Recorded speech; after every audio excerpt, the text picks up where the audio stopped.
Hi, everyone. This is Raghu with Ram Dass here. Hi, Ram Dass. Hello, Raghu.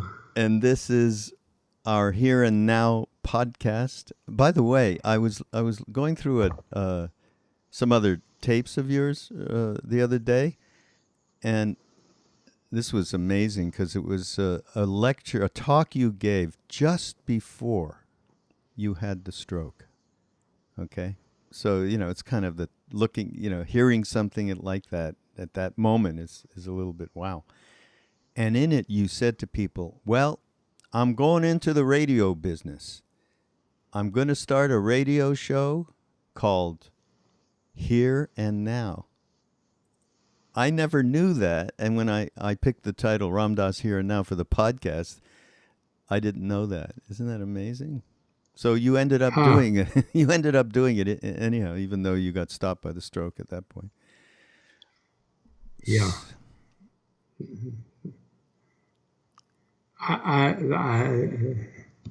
That was in L.A. Right. You were going to do it in L.A., hosted in L.A. Right. Yeah. Well, now it's being hosted worldwide. So, I see. There you go. So everybody, of course, is tuning in. How are you? Because everybody's going to want to know, how are you these days? Well, I'm joyful and here now and quiet and contemplative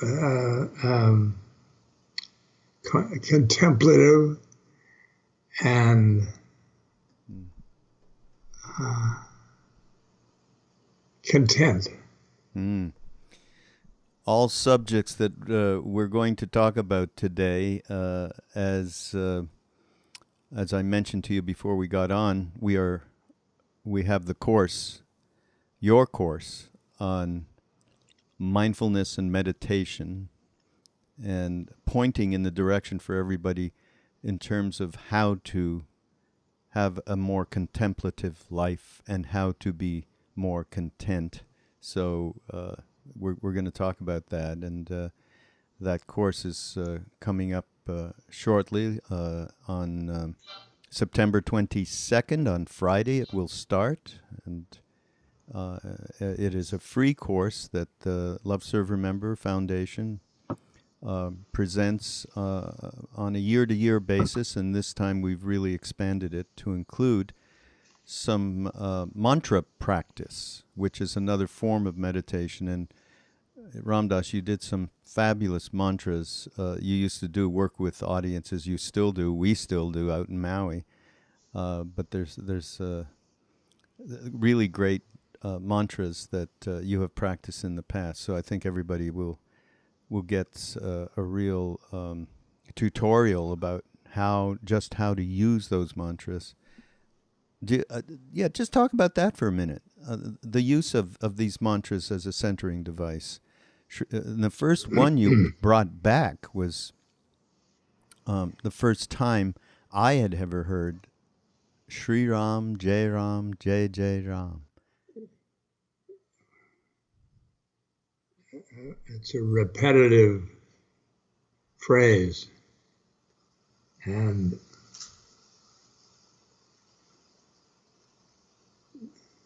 the meaning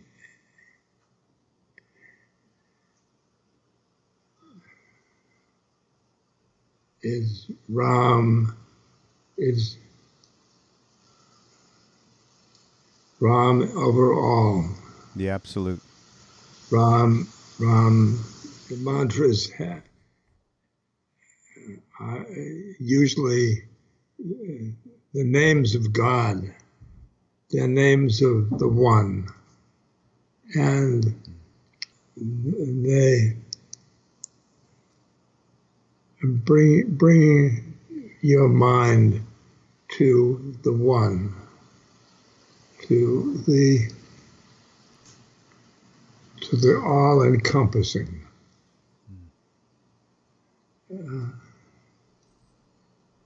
to the oneness behind the universe. Mm. And so any name of the one, and of course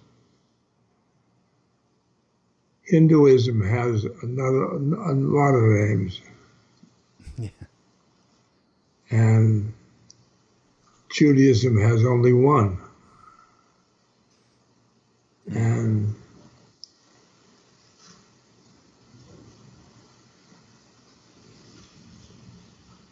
so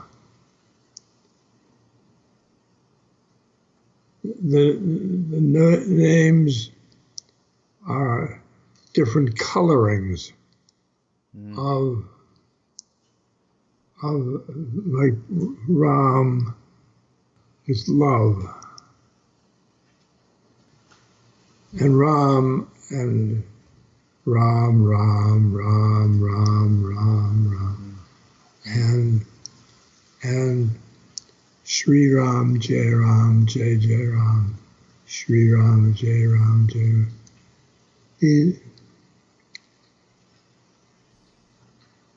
If you a bhakti universe, and then you go from your soul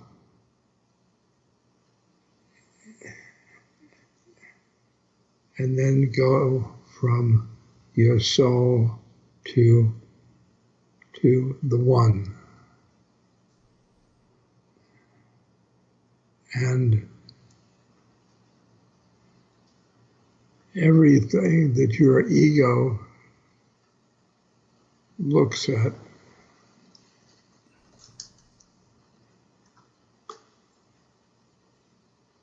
we get confused, our minds,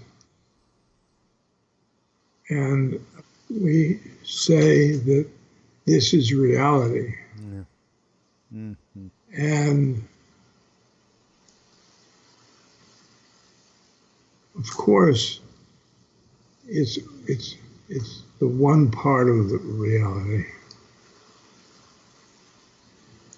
And just like your life, your incarnation, this life,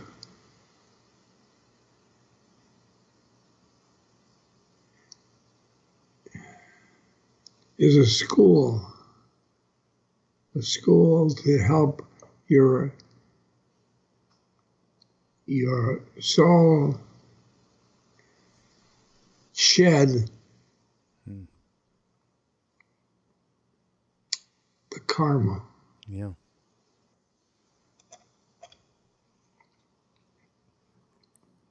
And it has got that karma from past lives or from the past in this life.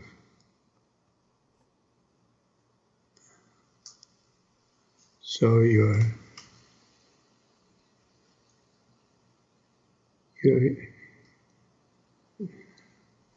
so you will be a pure being, a pure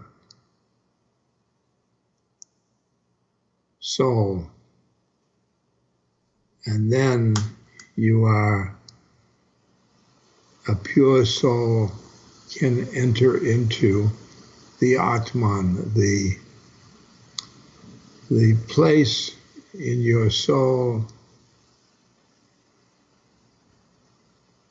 where God hangs out, and the Guru hangs out.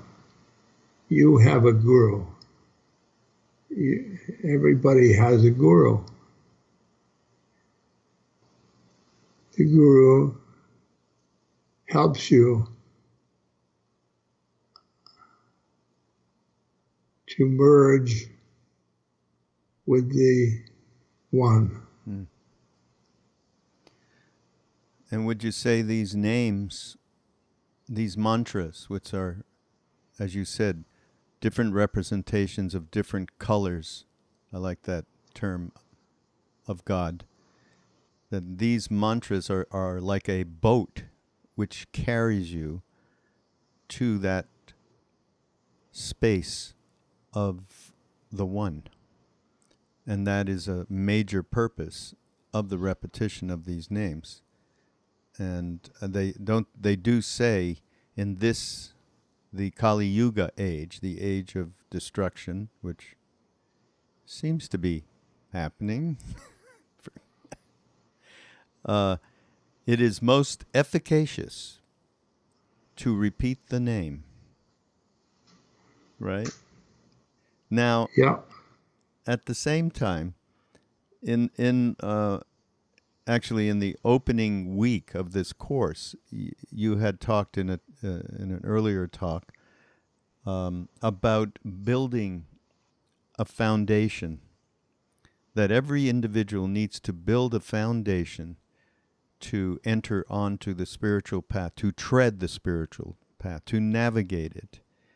And I believe that much of what you talk about, especially when you had first come back from India, which really struck me, was the vantage point from which you start to see how you look at the universe, how you look at your world, rather.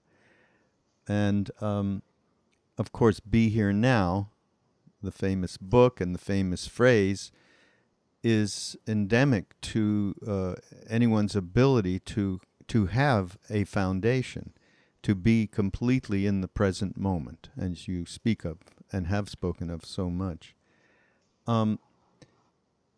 And it's a little bit of how to get there, and that's why we included the mantras that you just talked about, we just talked about, as a method.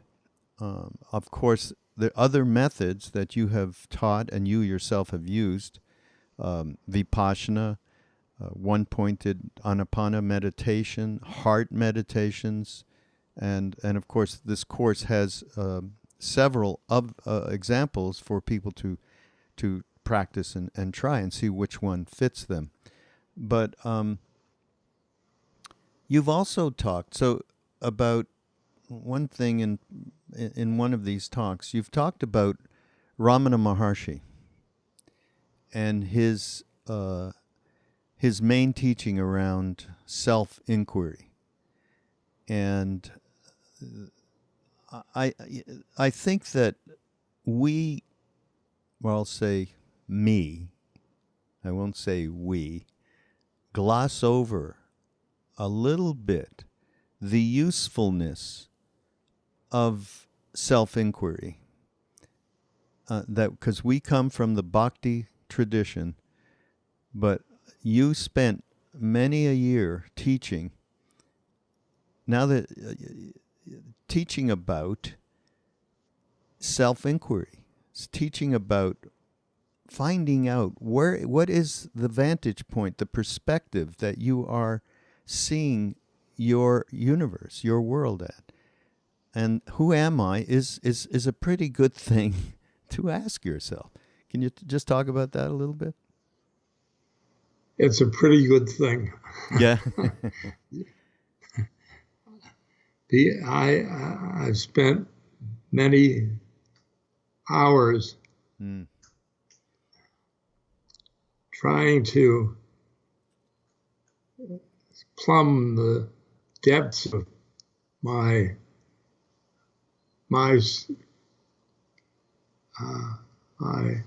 self-knowledge. And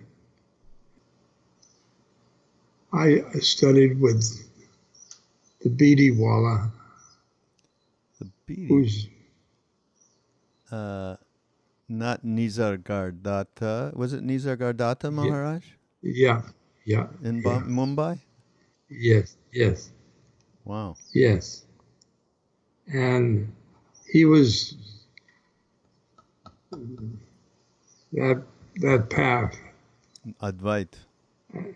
Advaita, and also Papa, Papaji, yeah. Papaji, Yeah, in Lucknow. Yes, that's right. Lucknow, yeah, yeah. And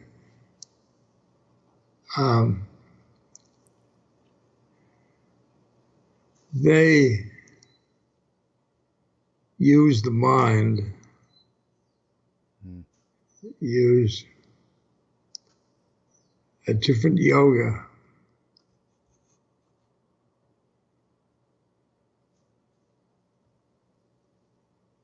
the yoga of the mind, to go from this plane here, the ego plane, to the one. Yeah. And we are bhakti yogis because the bhakti yogis, we start stepwise to get from one place to the other place. The identity with our soul,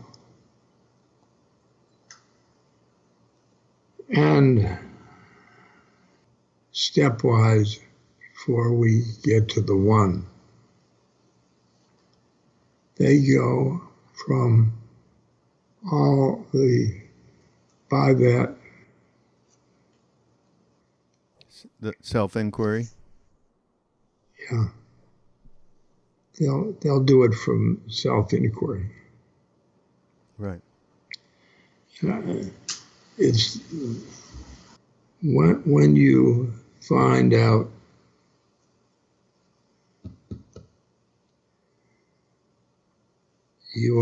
where you're at,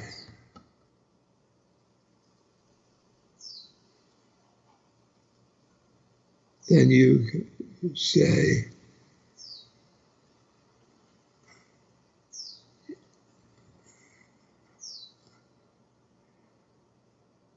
my perspective about the universe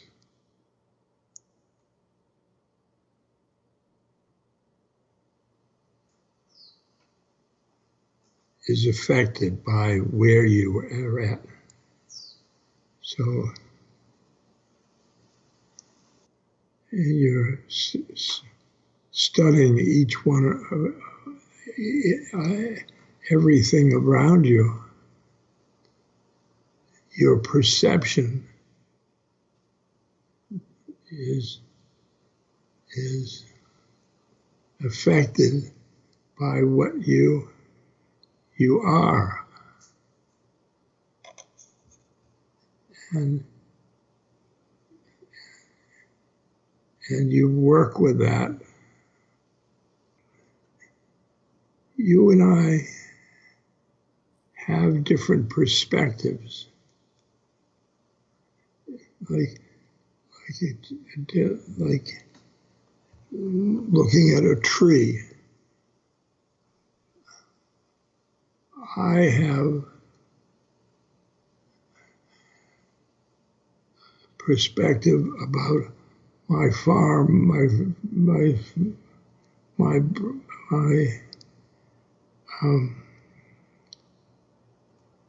in New Hampshire. Mm. I was cutting down trees, and I would look at a tree as how much wood and how difficult it is to cut.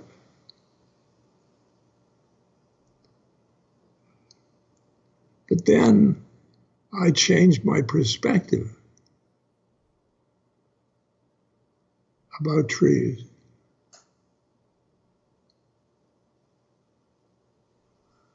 I saw the beauty of a tree.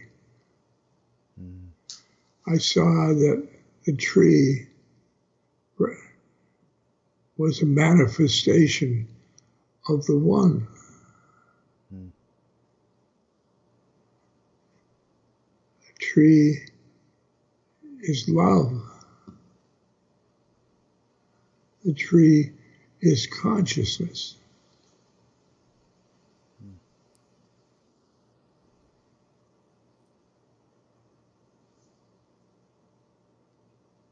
Now, I have a different perspective.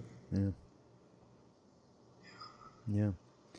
Well, and that's so through your life, self-awareness, even though, and I say we, are on a bhakti path, Maharaji certainly, without telling us to do anything, we all were used as a methodology, self-awareness in one way or the other. Yours, and this is in the next week actually,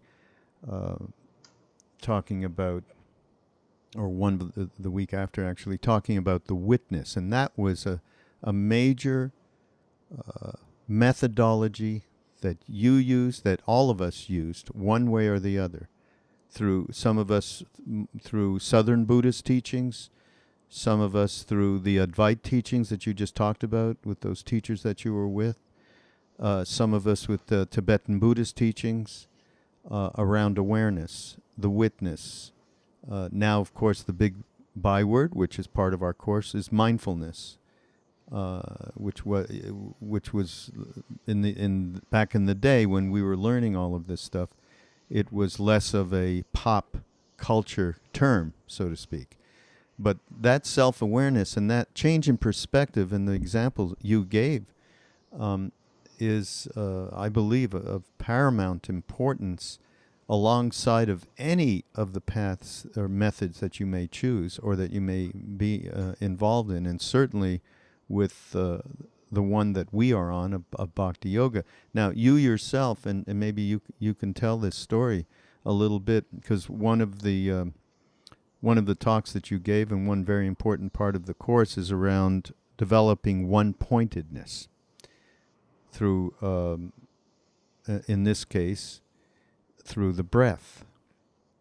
Now, you, if you would like, just tell that story of being of the trials and tribulations of going through a very intensive meditation in Burma, I think you were in, and how that affected the bhakti path for you. Well,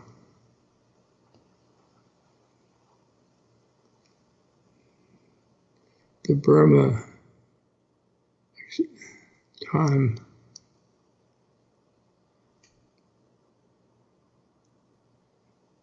was Southern Buddhism.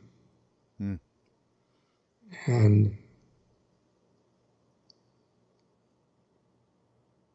Upandita was the master. Great meditation teacher. And he was a taskmaster. And just keeping you on the breath, keeping you on the breath, keeping you on the breath. I was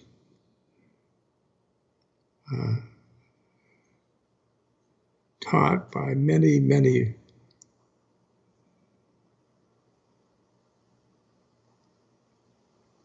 meditation teachers. When we went to Kosani,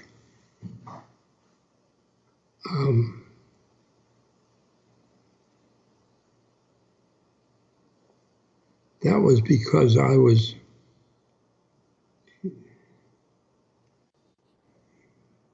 making a summer plan. Menindra. Yeah. Menindra was another meditation teacher. And I wanted to learn from him.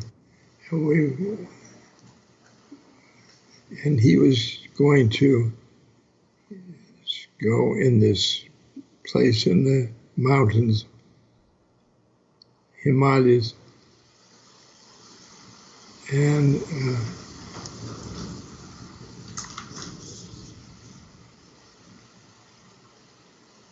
so I said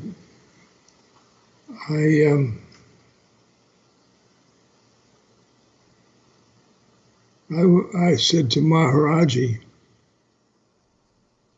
I'm going to take this meditation, and then he said, if you want, that's the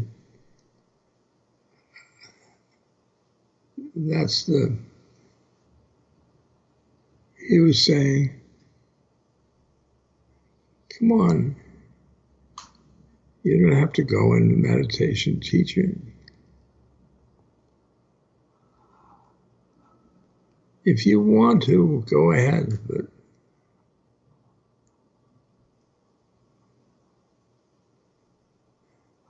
and then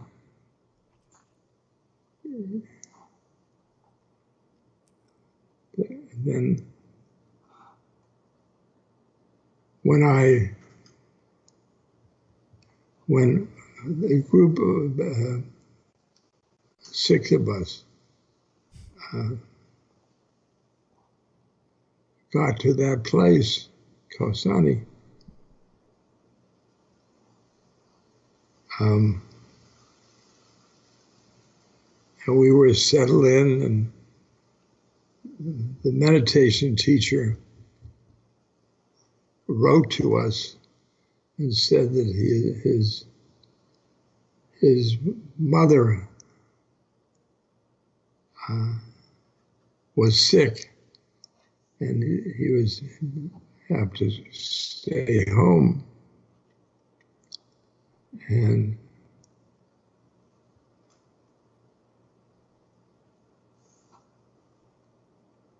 And then we saw a whole lot of Westerners come to that place. And then they were coming because Maharaji, he said, Ram Dass will teach you meditation. Yeah. So we arranged the Gandhi ashram to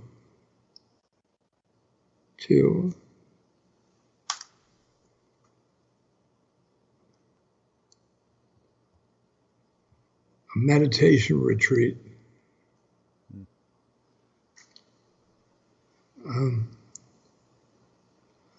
Taught by me.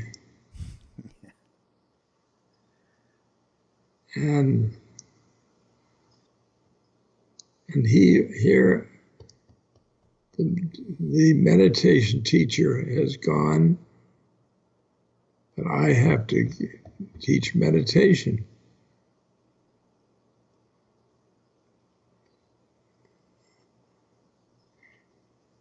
And my perspective about myself in teaching meditation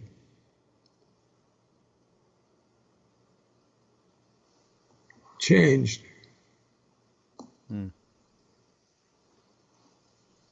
It's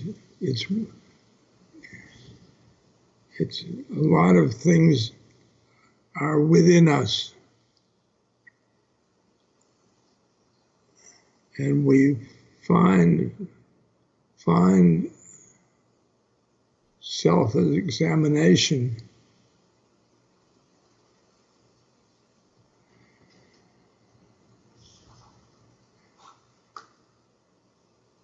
For example,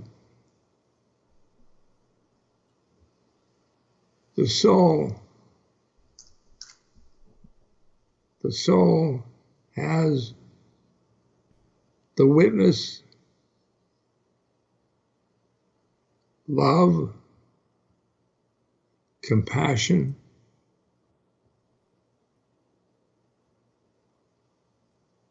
wisdom,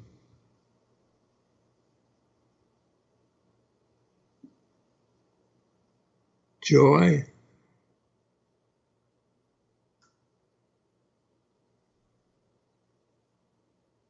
peace.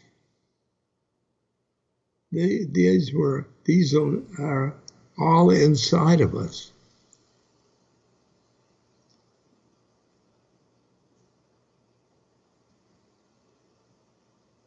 And your perspective about yourself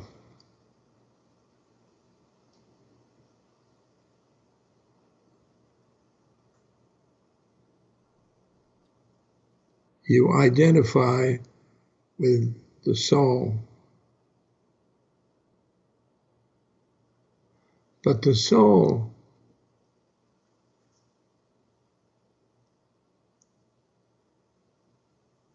is a different plane of consciousness.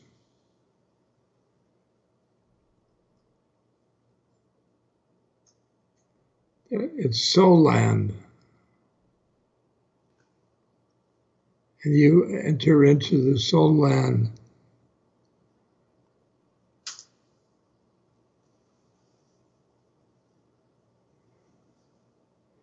you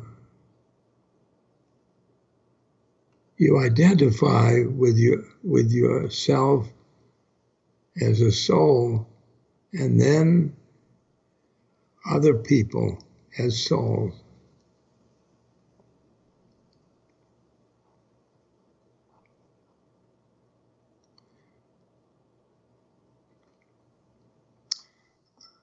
It was a teaching from Maharaji.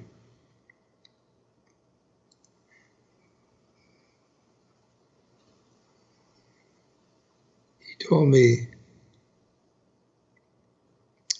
to love everybody and tell the truth.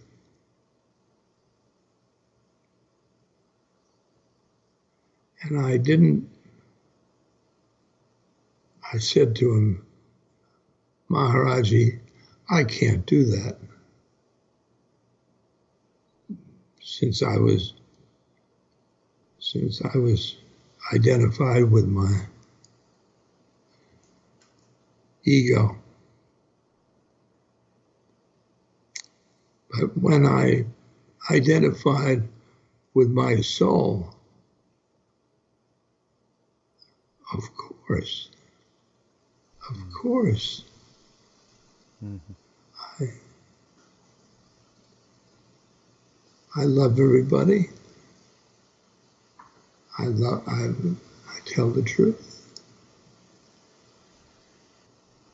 Yeah.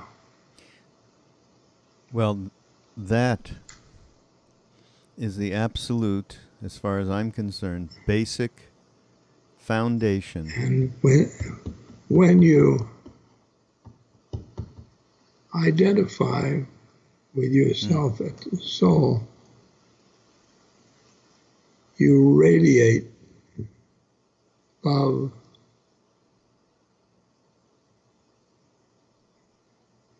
and soulness. You can mirror the souls of other people. Right. You can help them on the spiritual path. Right. As I was saying, that is the real foundation This course. Yeah, for this course. It's teaching you all these things. self-inquiry, how to see the one, then we're going to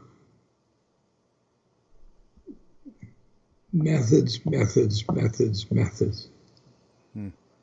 Mm. Methods of meditation, methods of singing,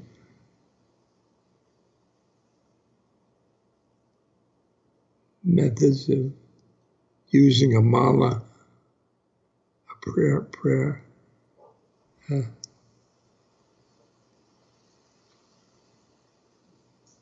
What's it called?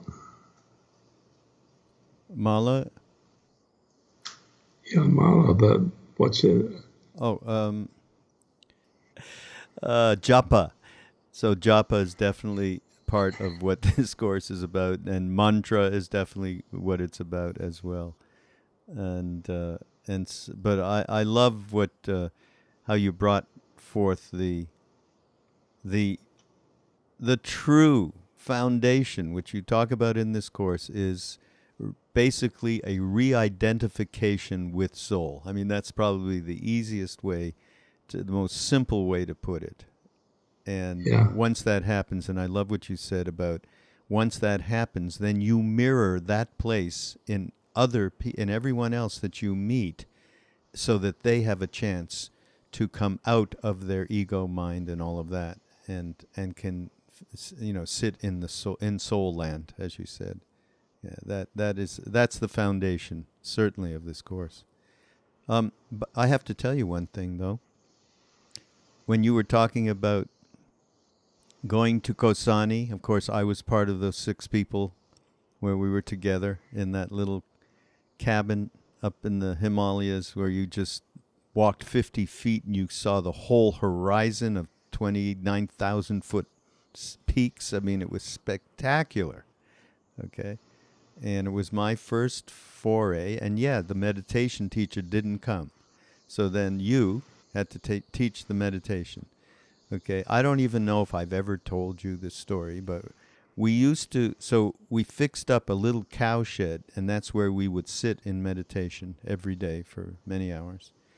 And that cow shed apparently had been a place where earlier part of last century, Harakan Baba, great saint of the Himalayas, had meditated in that place. And I've always felt such a great connection with him. And so you taught Vipassana meditation and just the basic on breath meditation. I had done TM before, okay? I did not know how to meditate, period. Because unfortunately, that didn't really take with me, for whatever reason, TM thing. And so you taught this meditation, and literally, maybe after a few days, not long after, because I trusted you, I took this up with real purpose. And I had a very deep absorption experience that was the entrance for me into meditative practice. From that day to this day, I have used that practice. It was entirely invaluable. I can't ever thank you enough, really, for it.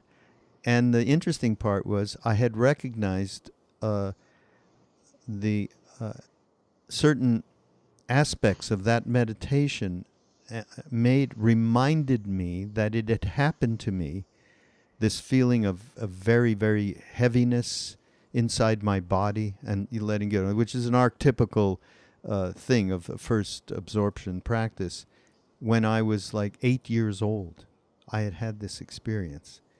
And in that moment, I remembered it. So this was a spectacular thing. So when you say Maharaji, you said, Maharaji, we're going to go meditate up in the mountain, in Kosani. And he said, if you wish.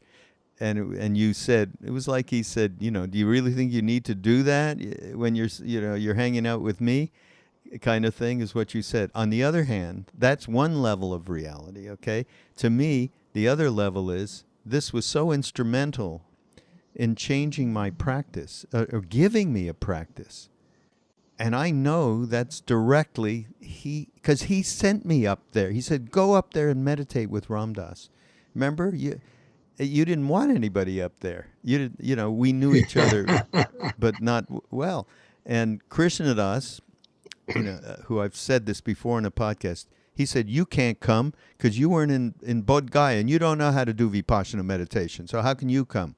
I said, he told me to come, I'm coming, Krishna Das. So you, of course, were much more compassionate at the time.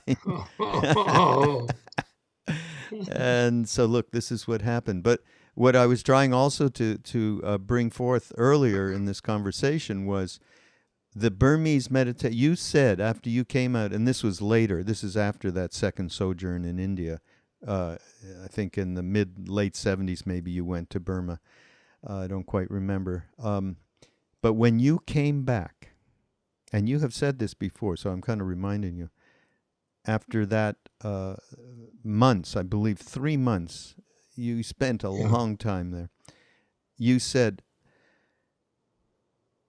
what I got out of this meditation really helped me in terms of the bhakti path, because it gave me complete one-pointedness and ability to absorb myself in love of God, right?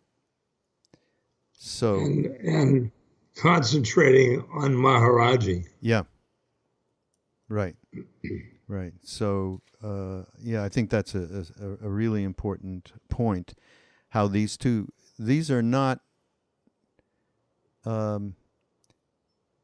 there's a lot more commonality in how they fit in together, these different methods and different paths than meets the eye at times. And, the bhakti people look askance at the Advaitas, and the Advaitas think that the bhaktis are sloppy, and all of that goes on. But in reality, Maharaji was nothing but Advaita. I mean, he is completely non-dual. In fact, Krishnadas points out from time to time, on the entrance to Kenchi, it was Shri Nim Karoli Baba Advaita, non-dual temple. Okay, and it's no longer there, but that was what was written in the very beginning. So pretty amazing stuff. So we've taught you. Fortunately, covered the witness, which is covered in this course, and then the very last thing that is covered in the course is loving awareness, and that is a major teaching of yours, and these days, and has been for the last number of years, and it's obviously moving. And you've said this just earlier in this podcast, moving from ego mind into soul, spiritual heart, intuitive, that place from which there's no judgment, there's love, and there's peace, and there's joy, and so on. I think one of the difficult things that you might just talk about for a minute is that once people do enter into that space can be through the repetition of the mantras, as we talked about it, through getting one-pointed, moving into the heart space and being able to feel that warmth and love. Many people, what happens is one of two things. Either the fear comes up when you get close to love. Then the mind and the ego starts reacting. And I know personally it's happened to me as well, many times.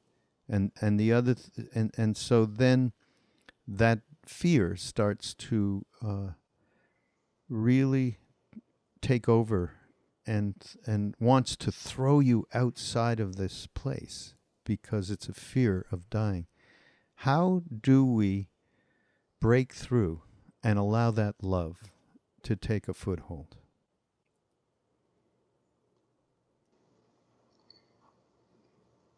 The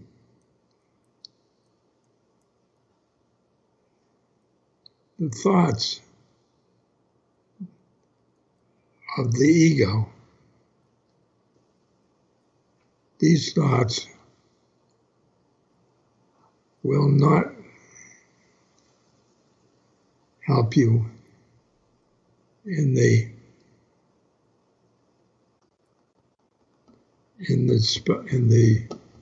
spiritual path.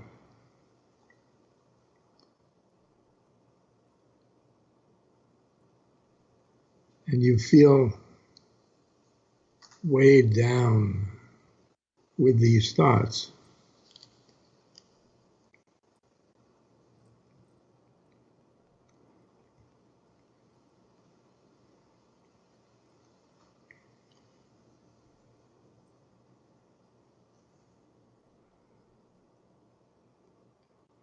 And you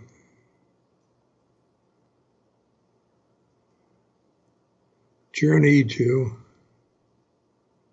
the witness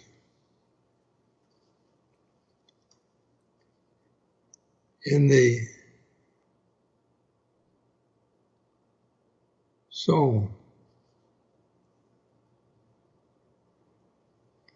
And you're witnessing these are not helping.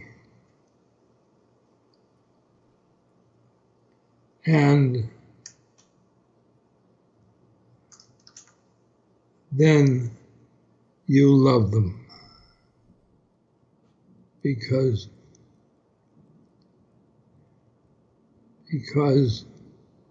the witness is in the soul, and the soul loves. If you do anything with them other than love them,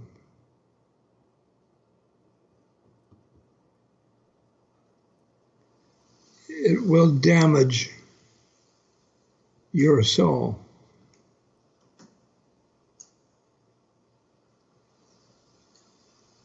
The soul, I am loving awareness, loving awareness, loving awareness, loving awareness, loving awareness.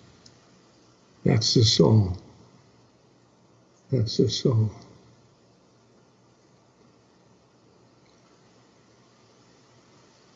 So it's just hard to love negative things. I just like them, just like you love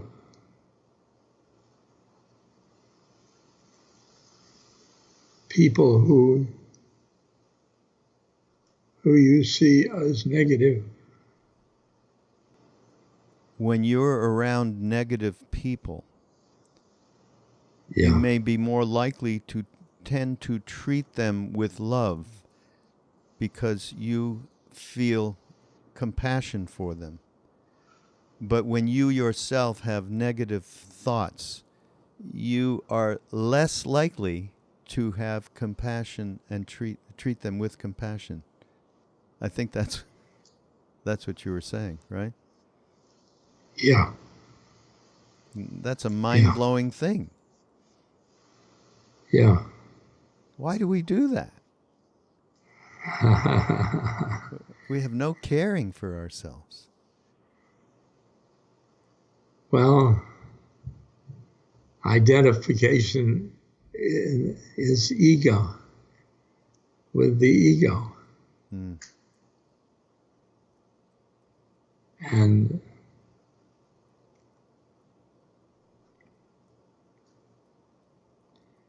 I find that my identification with my soul, the soul,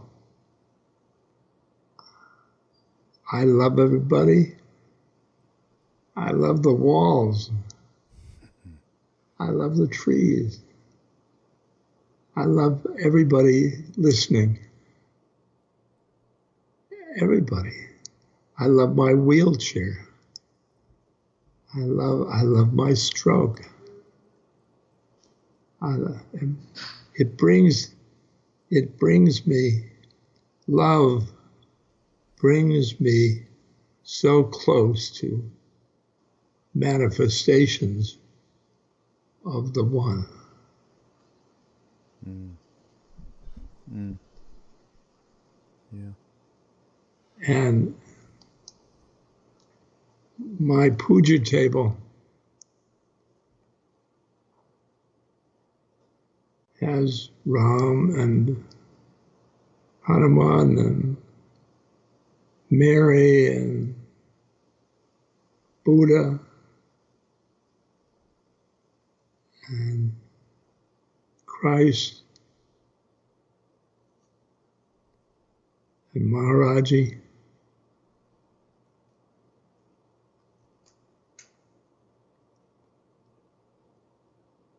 And President Trump. Mm-hmm. Because he's hard to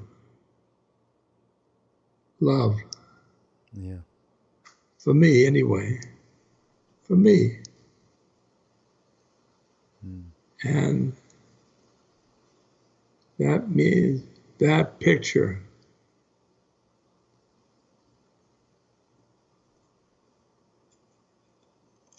I saw that picture.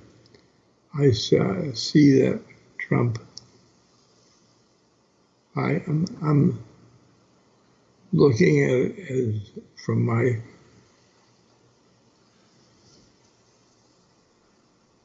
my ego. I know him only by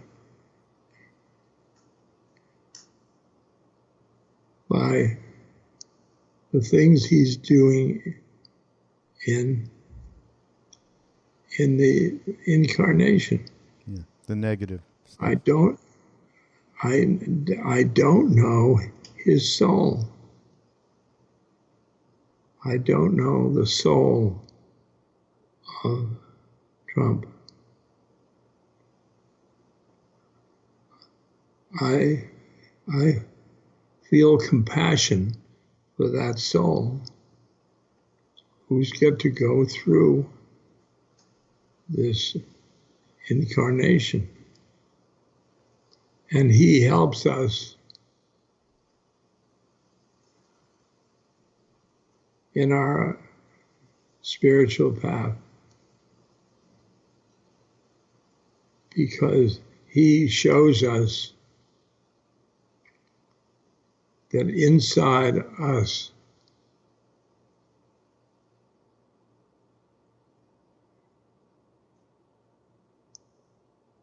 is fear, is anger,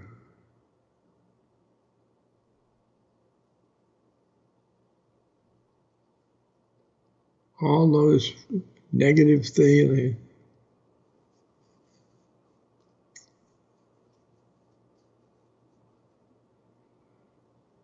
We root them out and love them.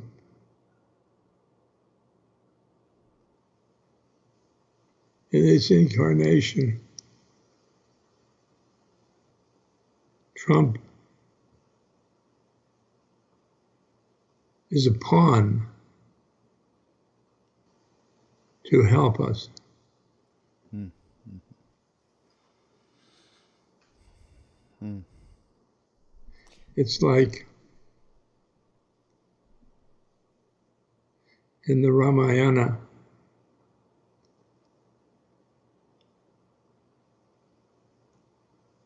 the bad guy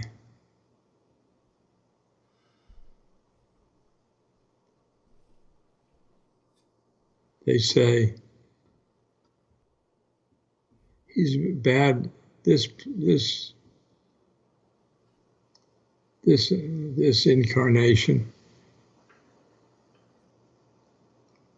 Well, he in a previous incarnation, he's a very good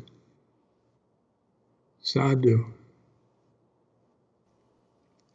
So the badness was a role of that bad guy. Ravana. Ravana, yes. Thing is, he knew he was bad, though. He knew he was bad. And he knew he was going to get killed by God and be liberated. Little difference there. It's a small one. You know what I love, though, Ram Dass? And this is like a blatant commercial here for the autumn mindfulness and meditation course from you.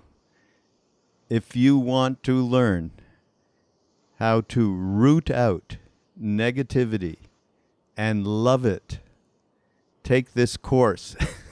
That's about the best thing I've heard. I mean, in terms of somebody saying, okay, give us the most concise idea of what can happen and what the outcome may be if you take this course. Okay, Ram Dass said, root out negativity inside of us and love it. And in this example with President Trump being a pawn for eliciting a lot of negativity that we can root out and love. I think that's a great yeah. great thing. Yeah. Well, thank you for this, Ram Dass. And I think everybody will appreciate some of what you said here that really can help identify what you have represented for these many, many, many years in enabling us all, as you did with me in teaching me directly Vipassana, those days in Kosani, which I've never mentioned to you for whatever reason. And I think that people can get a lot out of this course. There's so many different methods, as you said, and that are available and resonate with each person differently. So, yeah, very nice. This course becomes sort of all and everything. Yeah. Yeah. Yeah, because you took and were open to so many different teachings over your lifetime.